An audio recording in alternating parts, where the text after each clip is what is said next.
Welcome to a deep dive, one that I think is going to challenge our assumptions about what it means to be human. Oh, yeah. We're going to be exploring the work of Robert S. de Ropp, and in particular, his book, Self-Completion. Okay. Now, de Ropp was a scientist who actually chose to live as a hermit for a while. Right. So talk about a unique perspective. Yeah, it's this blend of scientific rigor and deep introspection Right. that makes his work so compelling. Yeah. He doesn't just theorize about human potential. Yeah. He lived it, Yeah. wrestled with it, Right. and then he distilled those experiences into some really potent insights, I think. Okay, so let's unpack this. Right off the bat, de Ropp throws down this really provocative question. Mhm. If humans are capable of such amazing things, Yeah. why do we so often seem to self-sabotage? Yeah. Why are we, as he puts it, a Mhm. troublemaking species, a naked ape that has failed to find its proper place? It's a question that cuts to the heart of the human condition, wouldn't you say? Yeah, it does. He wasn't afraid to point out the absurdity of our situation. Right. He even admitted to feeling like an outsider himself from a young age, Hmm. which really resonated with Colin Wilson's book, The Outsider. Yeah. Have you ever felt that way? Oh, yeah. Like you just didn't quite fit in with the quote-unquote normal way of doing things. Definitely. I think that feeling of being an outsider can be a real catalyst for self-discovery. Right. It pushes you to question those assumptions that everyone else seems to just accept blindly. Yeah. And de Ropp believed that most people are actually living in a state of what he calls waking sleep, just going through the motions, Right. driven by these external forces rather than conscious choice. He compares it to being stuck on a treadmill, Yeah, endlessly chasing after things that we think will bring us happiness, right. but never actually arriving. Think about it. How much of our day is actually spent on autopilot, Oh, totally. reacting to emails, Yeah. scrolling through social media, Yeah. consuming things that we don't really need? It's like we're trapped in this system that's designed to keep us distracted and dissatisfied, Uh-huh. always striving for the next thing without ever really questioning why. Exactly. Yeah. And that's where de Ropp's distinction between fantasy work Yeah. and real work Yeah. comes in. Fantasy work is all that busyness, Yeah. all that striving for external validation and fleeting pleasures. Yeah. It's mistaking the map for the territory, as the saying goes. So real work is about going beyond the surface, Yes. about digging deeper into our own motivations and uncovering what truly drives us. Precisely. Okay. And this is where it gets really interesting. Okay. Because de Ropp identifies 8 specific traps that keep us stuck in this fantasy work, Okay. this waking sleep. All right, let's dive into some of these traps. Some of them sound a little too familiar. Yeah. There's the talk-think syndrome, which is pretty self-explanatory. Yeah. It's all about mistaking talking about self-improvement for actually doing the work. Yeah. I know I've fallen into that trap a few times. Haven't we all? Yeah. It's so much easier to theorize about change than to actually change our habits and behaviors. Totally. It's like buying a gym membership and never going, Exactly. or buying a book and never reading it. Then there's the devotee syndrome. Yes. Blindly following a teacher or a guru without thinking critically for yourself. Yeah. De Ropp wasn't against teachers or teachings, Yeah. but he was wary of surrendering our own discernment in the pursuit of enlightenment. Real growth, he argued, requires taking responsibility for our own journey, Yeah. not outsourcing it to someone else. Two other traps that really resonated with me Yeah. were the organization syndrome and the hunt the guru syndrome. Okay. It's like we can get so caught up in finding the right group or the perfect teacher that we lose sight of our own inner compass. It's easy to become dependent on external systems or authority figures Yeah. for validation and direction. But de Ropp reminds us that true self-completion is an inside job. It's about cultivating our own self-awareness, Right. our own ability to discern what's true for us. So how do we start to untangle ourselves from these traps? How do we wake up from this waking sleep? Well, de Ropp believed that a crucial step is understanding the nature of reality itself. Okay. He had this fascinating way of looking at the world, Okay. seeing it as a hierarchy of what he called holons. Okay. Think of this. Okay. Your body is made up of organs, Right. which are made up of cells, Mm-hmm. which are made up of molecules, and so on. Yeah. Each level is a whole in itself, Okay. but it's also part of a larger whole. So it's about recognizing the interconnectedness of everything. Exactly. From the smallest particles to the vast cosmos. Exactly. Yeah. And Ropp saw this interconnectedness as evidence of a deeper creative force at work. Okay. A force he called the mind force.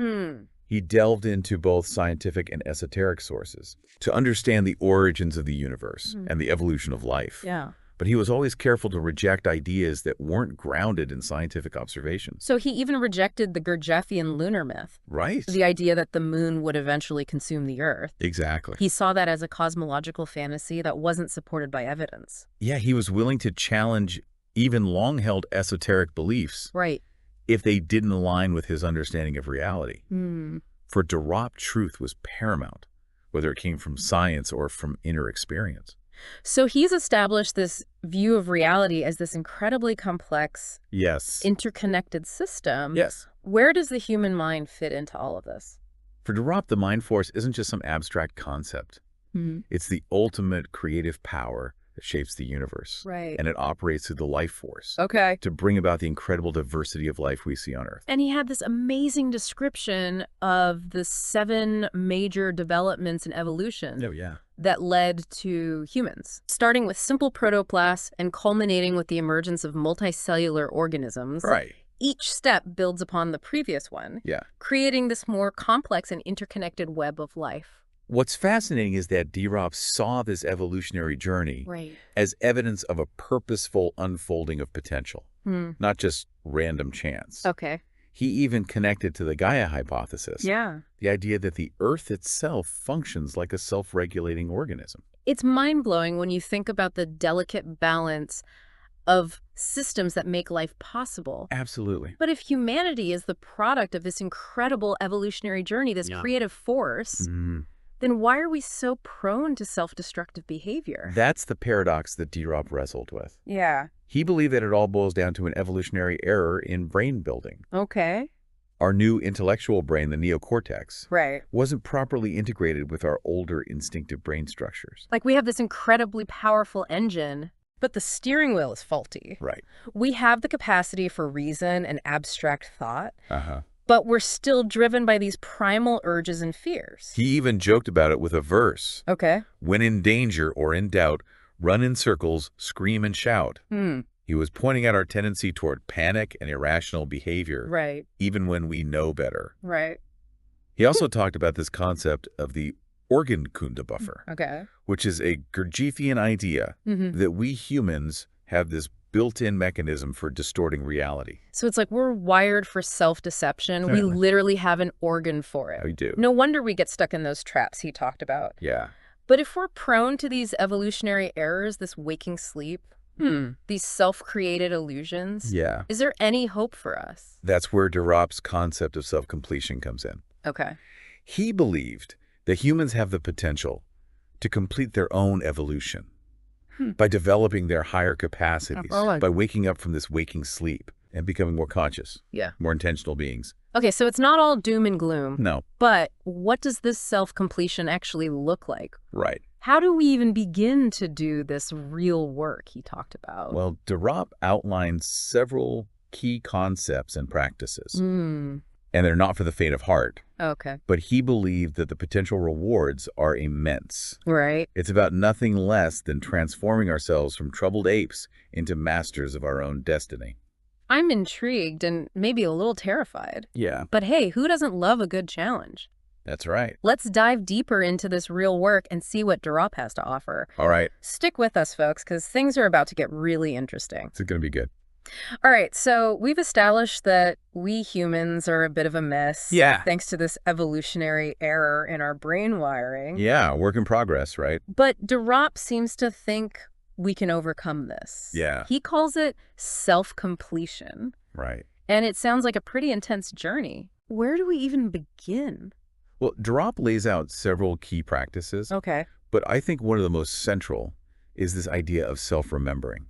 Okay. It's about cultivating a state of conscious awareness. You're right. Being present in the moment rather than lost in our thoughts or reactions. So it's like becoming the observer of our own minds. Exactly. Noticing those patterns of thought and behavior without getting swept away by them. Right. It's about developing a sense of detachment from our internal chatter and emotional turmoil. Ropp uses this wonderful allegory of the horse carriage driver and master to illustrate this. Okay, I love a good allegory. Oh, yeah. Break this one down for me. Okay, so imagine the carriage is our physical body. Okay. The horse represents our emotions, right, and the driver is our intellect. Right. Now, the master, who should be guiding the whole conveyance, right, is absent. Okay. That's where the observer comes in, representing our potential for self-awareness. So if we want to reach our destination, to achieve this self-completion, right, we need the observer to step up. Yeah. And take the reins from the absent master. Right. But how do we train that unruly horse, our emotions? That's it. That's the real work. Yeah. Ropp emphasizes the importance of understanding our personal laws. Okay. He says there are laws imposed by our essence. Right. Our true nature. Okay. And then there are laws imposed by our persona, the masks we wear in the world. Right. The key is to figure out which laws are essential to who we truly are. Yeah.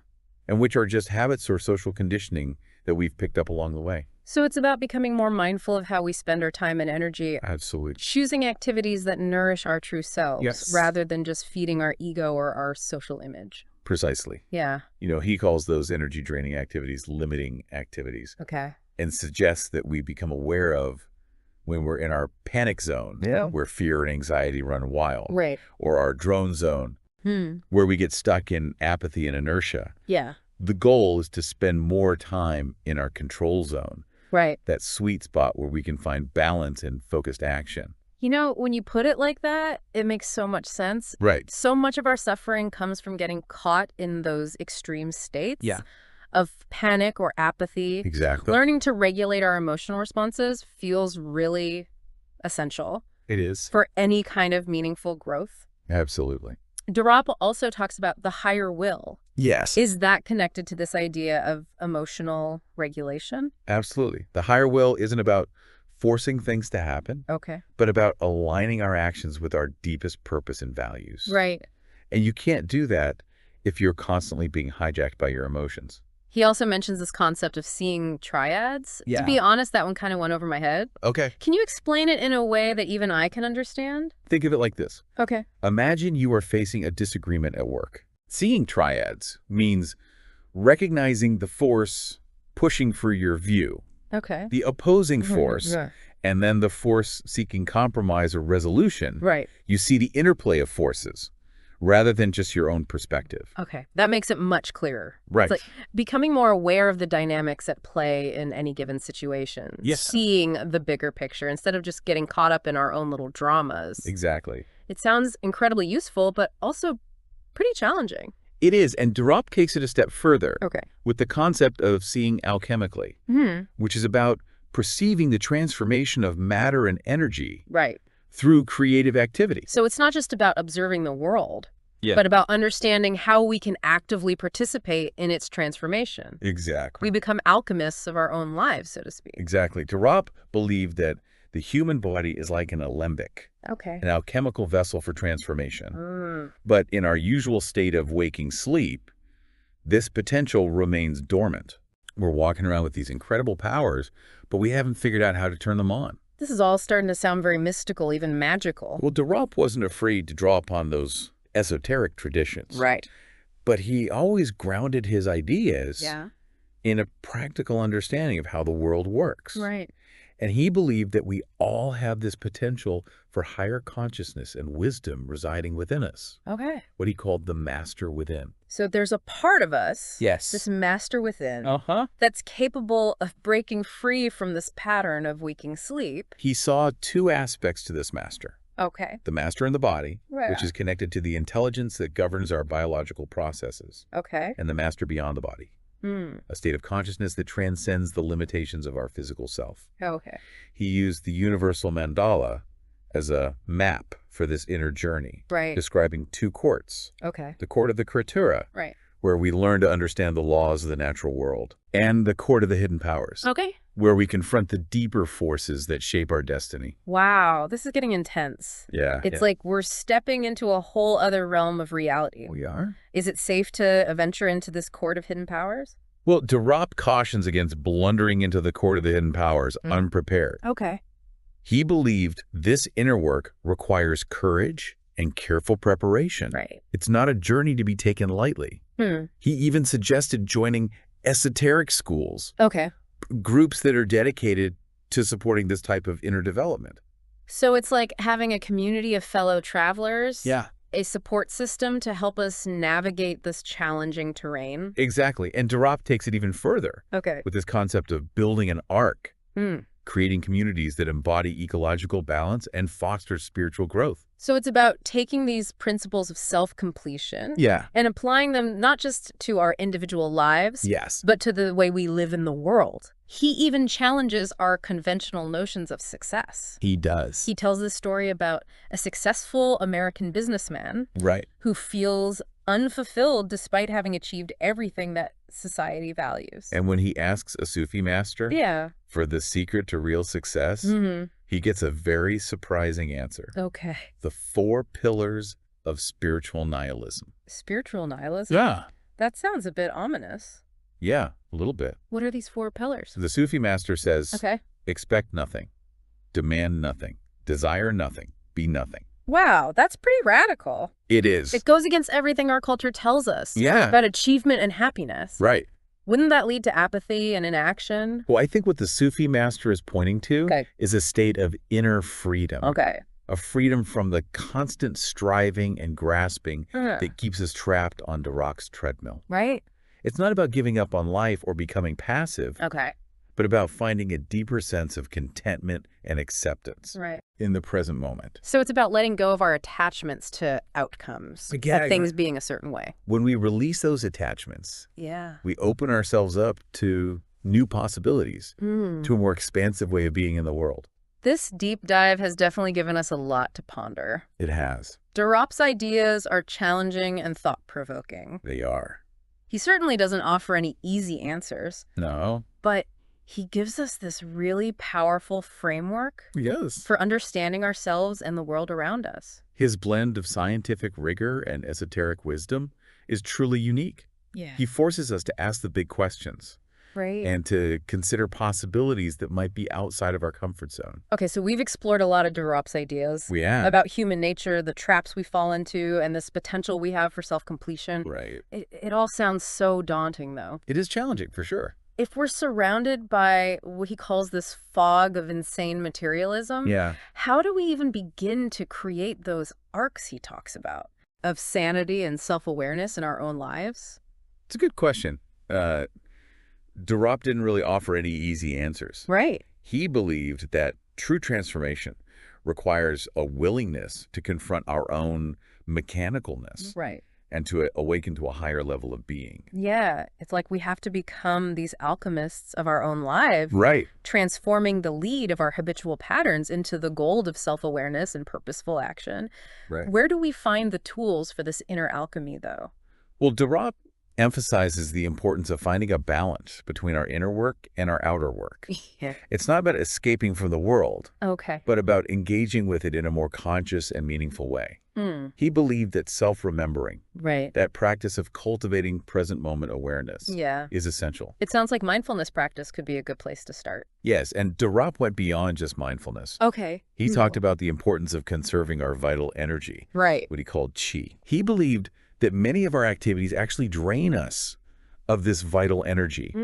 Things like mindless entertainment, excessive sensory stimulation, and negative emotions like worry and anger. So it's not just about being aware of our thoughts and feelings, but also about becoming aware of how our actions and our choices impact our energy level. Exactly. And as we become more conscious of our energy, we can start to make different choices. We can choose activities that nourish us rather than deplete us. And what about this idea of developing the higher will? Right. How does that fit into all of this? Well, remember the horse carriage driver allegory. Right. The higher will is that master that's been absent. Okay. It's the part of us that can step in and guide the whole conveyance, Right. bringing the unruly horse of our emotions and the often distracted driver of our intellect into alignment. But if that master's absent, Yeah.